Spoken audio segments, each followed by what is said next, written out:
let's talk about the spreadsheet problem today. Number one, there are complex spreadsheets that are distributed either on network drives or through email. That means you're going to lose track of your current version.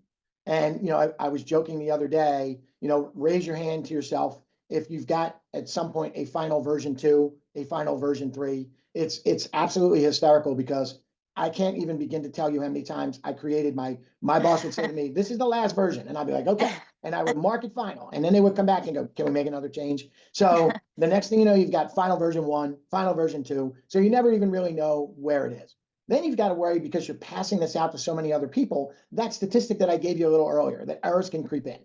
And when errors creep in, you're doing nothing but clerking and admin. So you wind up having weekend work. You're missing your daughter or your son play soccer on Saturday because you've got to get that stuff done.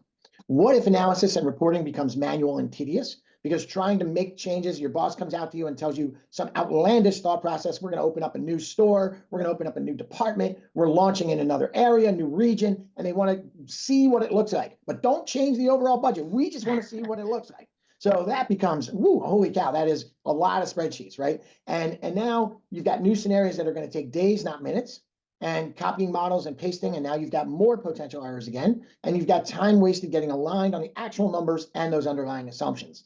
And then last but not least is like where the real pain is, right? You're burned out from the constant stress of the manual consolidation of your files.